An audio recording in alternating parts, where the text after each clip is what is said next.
สบายดีท่านผู้ชมที่เคารพทุกท่านเป็นอย่างหลายประเทศจริงเข้าอกเข้าใจประเทศกัมพูชีเป็นอย่างหลายประเทศจริงพยายามออกหน้าออกตามายืนเคียงข้างประเทศกัมพูชีคือบ่เข้าข้างประเทศไทยในกรณีที่มีการญาติแยกดินแดนกันในกรณีที่มีการสู้รบกันระหว่างกัมพูชีกับประเทศไทยท่านผู้ชมอันนี้เป็นคำถามใหญ่ๆที่ข้าพเจ้าอยากถามท่านผู้ชมหลายๆท่านและก็บ่แม่นข้าพเจ้าเว้าเอาได้ท่านผู้ชมเพราะว่าเฮาเห็นในสำนักข่าวต่างๆได้นำเสนอออกมาบ่ว่าจะเป็นสำนักข่าวของประเทศไทยก็ดีหรือว่าสำนักข่าวของต่างประเทศหลายๆประเทศก็ดีก็ได้พยายามออกมาเสนอข่าวเกี่ยวกับว่าไทยนั่นได้ไปลุกล้ำอธิปไตยของประเทศกัมพูชีไทยนั่นต้องส่งคืนดินแดนที่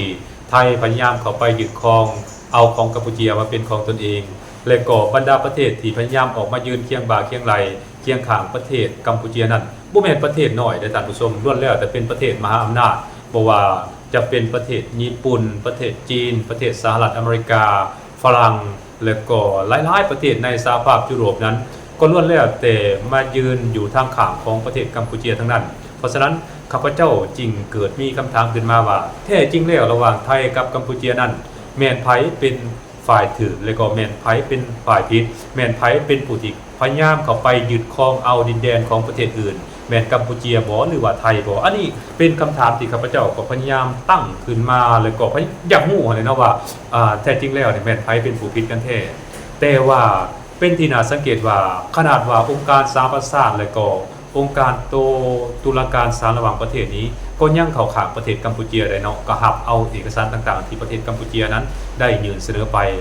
และมันก็อดบ่ได้ที่จะคิดว่าแท้จริงแล้วบ่แม่นไทยบ่เป็นฝ่ายผิดบ่แม่นไทยบ่เป็นฝ่ายที่พยายามเข้าไปยึดครองดินแดนของประเทศกัมพูชีแล้วก็พยายามอ้างกรรมสิทธิ์ว่าเขตนั้นเขตนี้เป็นของตนเองอันนี้ก็เป็นคำถามเช่นเดียวกันได้เพราะว่าหลายๆครั้งนี่เนาะตามที่ข้าพเจ้าสังเกตเห็นตามสำนักข่าวต่างๆนี่เนาะมันก็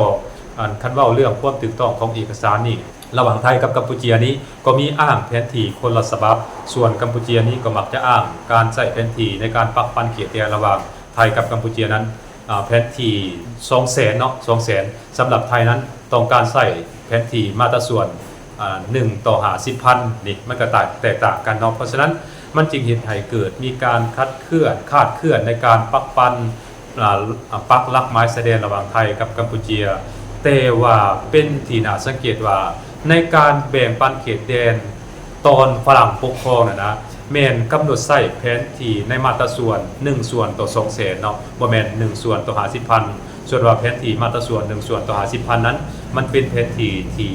ประเทศไทยเป็นผู้สร้างขึ้นมาใหม่แล้วก็สร้างขึ้นมาฝ่ายเดียวโดยที่กัมพูชีเองนั้นก็บ่ได้รับรู้และก็บ่ได้ยอมรับในแผนที่ดังกล่าวนั้นเพราะฉะนั้นบ่ว่าจะเป็นการ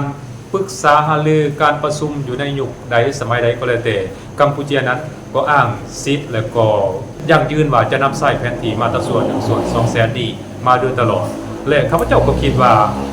ถ้าว่ากวดตามมาตราส่วน1 ส่วนต่อ 200,000 นี้มันก็น่าจะถือความกัมพูชีก็หมายความว่าเขตแดนดังกล่าวนั้นมันน่าจะเป็นเขตแดนของกัมพูชีเพราะฉะนั้นนานาชาตินี่เขาก็น่าจะรู้ว่าจุดนั้นมันเป็นของกัมพูชีบ่แม่นของไทยเขาจริงพยายามเข้าข้างและก็พยายามแสดงความเห็นอกเห็นใจกัมพูชีบ่ว่าจะเป็นจีนญี่ปุ่นสหรัฐอเมริกาฝรั่งและก็องค์การสหประชาชาตินี้ก็ได้ออกมาประกาศเร่งท้วงให้ประเทศไทยนั้นส่งคืนดินแดนที่ตนเองเข้าไปยึดครองในเขตของกัมพูชีนั้นว่าต้องส่งให้กัมพูชีโดยเด็ดขาดและก็ส่งให้แบบบ่มีเงื่อนไขอันนี้มันก็เกิดเป็นคำถามเนาะเกิดเป็นคำถามข้าพเจ้าว่านี่บ่หมายความว่าข้าพเจ้าเข้าข้างกัมพูชีได้แล้วก็บ่ได้เข้าข้างไทยได้แต่ว่าข้อมูลหลายๆอย่างเนาะที่มันปรากฏออกมาว่ามันเป็นแบบสี่นะแล้วแท้จริงแล้วนี่ไผผิดไผถูกเนาะอันนี้มันก็ต้องเบิ่งนำกันเนาะแต่ที่แน่ๆกัมพูชีนี่ก็ได้พยายามสอบหาทางออกของความขัดแย้งระหว่างไทยกับกัมพูชีนี้โดยเฉพาะแม่นการปักปันเขตแดนการแบ่งสันปันน้ำอีหยังก็แล้วแต่เนาะก็พยายามเชิญชวนให้ประเทศไทยนะเอาไปตัดสินกันอยู่ศาลอยู่อนุกาอีหยังก็ศาลอาญาระหว่างประเทศเนาะเอาเฮาไปฟ้องกันอยู่หั่นใครมีหลักฐานอันใดก็เอาไปชี้แจงแถลงไขกันอยู่หั่นถ้าว่าเป็นของเจ้าก็เอาไปถ้าว่าเป็นของข่อยก็เอาไปเนาะเลยก็เฮาก็ต้องใช้แผนที่มาตราส่วน1 ส่วน 200,000 นี้ถ้าว่า เขตดังกล่าวนั้นเป็นของไทยข้าพเจ้าคิดว่ากัมพูชีก็น่าจะยินยอมแต่ว่าในระยะผ่านมานั้นข้าพเจ้าก็เห็นมาโดยตลอดว่าทางการไทยนี้ก็ปฏิเสธมาโดยตลอดว่าโอ้จะบ่ยอมขึ้นเขาเอ่นว่าเจรจาหรือว่าแก้ไขปัญหาเขตแดนระหว่างไทยกับกัมพูชีนั้นอยู่ในศาลอาญาระหว่างประเทศอย่างแน่นอนโดยเฉพาะแม่นไทยนั้นบ่ยอมรับแผนที่มาตราส่วน1ส่วน2แสนและไทยจะยอมรับมาตราส่วน1ส่วน50,000เท่านั้นในการปักปันเขตแดนในการแก้ไขปัญหาข้อขัดแย้งระหว่างประเทศอันนั้นคือสิ่งที่เป็นจุดยืนของ2ประเทศซึ่งอิงใส่การเซ็นสัญญาระหว่างไทยกับฝรั่งแล้วมันก็บ่แม่นเลยท่านผู้ชมคันว่าอิงใส่การเซ็นสัญญาระหว่างไทยกับฝรั่งนั้นมันเป็นแผนที่มาตราส่วน1ส่วนต่อ2แสนเนาะการปักปันเขตแดนระหว่างไทยกัมพูชีนี่โดยอิงใส่ตอนแบ่งปันกันกับฝรั่งนะแม่นมาตราส่วน1ส่วน2แสนมันจึงสิถูกเพราะฉะนั้นการปักปันเขตแดนต่างๆนี่มันก็ต้องยึดถือตัวนั้นมาโดยตลอดมันจึงสิถูกต้องและการเอาข้อมูลหลักฐานอีกต่างๆไปหักล้างกันอยู่ตามกองประชุมต่างๆหรือว่าอยู่ในศาลอาญาระหว่างประเทศนั้นมันก็ต้องเอา1ส่วน2แสนนี่แหละแต่ไทยเองบ่ยินยอมเนาะไทยเองบ่ยินยอมนั่นมันก็แสดงให้พวกเฮาเห็นว่านี่ไทยเองก็มีจุดบอดคือกันไทยเองพูดดีว่าถ้าขึ้นไปแก้ไขปัญหาการปักปันเขตแดนการอ้างสิทธิ์ในการครอบครองนี่ไทยน่าจะเสียเปรียบเนาะเพราะว่าเฮาน่าจะเว้าได้ว่าเขตดังกล่าวนั้นมันบ่แม่นของไทยฮู้ดีเนาะไทยฮู้ดีเพราะฉะนั้นไทยจึงบ่ไป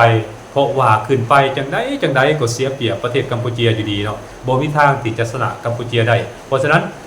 ไทยจึงบ่ยอมขึ้นไปแก้ไขปัญหาข้อขัดแย้งตามชายแดนหรือว่าการยัดแย้งดินแดนกันอยู่ในศาลอาญาระหว่างประเทศแต่ว่าไทย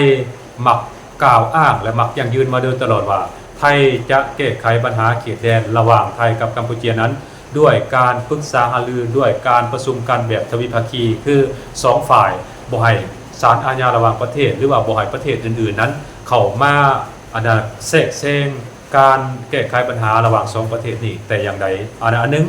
อันถัดมาปัจจุบันนี้ข้าพเจ้าก็สังเกตเห็นว่ามีหลายๆประเทศเนาะที่พยายามได้ส่งอาวุธยุทโธปกรณ์ต่างๆให้กับประเทศกัมพูชีบ่ว่าจะเป็นจีนสหรัฐอเมริกาฝรั่งเนาะฝรั่งนี่ก็ส่งเงินทุน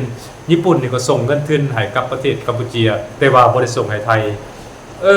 ข้าพเจ้าก็สังเกตเห็นว่าเป็นหยังเขาคือส่งให้เนาะเป็นหยังเขาคือส่งให้ข้าพเจ้าเองก็บ่ฮู้เหตุผลใดบ่ฮู้เหตุผลว่าเป็นหยังบรรดาประเทศเหล่านี้จริงส่งอาวุธยุทโธปกรณ์ให้กับประเทศกัมพูชีแต่ว่าบ่ส่งให้ไทยเนาะแต่ว่าบ่ส่งให้ไทยแน่นอนแหละเขาเจ้าน่าจะเห็นว่ากัมพูชีนี่ถูกกดขี่ข่มเหงถูกรังแกจากประเทศไทยอันนี้มันน่าจะเป็นแนวนั้นเนาะเพราะฉะนั้นเขาจึงพยายามให้การสนับสนุนประเทศกัมพูชีให้สามารถสู่ยันหรือว่าต่อสู้กับประเทศไทยได้อันนี้ข้าพเจ้าคิดว่ามันน่าจะเป็นแนวนั้นเนาะท่านผู้ชมเนาะส่วนว่าเรื่องราวว่าไผถูกไผผิดว่ามันจะเป็นแนวใดในการแก้ไขข้อขัดแย้งระหว่างไทยกับกัมพูชีนั้นอันนี้เฮาก็ต้องติดตามรับชมรับฟังนํกันต่อไปและสิ่งที่ข้าพเจ้าเว้าสิ่งที่ข้าพเจ้านำเสนอนี้ข้าพเจ้าบ่ได้เลือกข้างเนาะแต่ข้าพเจ้าอยากรู้ว่าแท้จริงแล้วระหว่างไทยกับกัมพูชีนั้นแม่นไผถูกไผผิดเนาะเลยว่าระหว่างแผนที่มาตราส่วน1ส่วน2แสนกับมาตราส่วน1ส่วน50,000นี่เขาจะเอาตัวใดไปแก้ไขปัญหาการปักปันเขตแดนระหว่างไทยกับกัมพูชีนี่ท่านผู้ชมสบายดี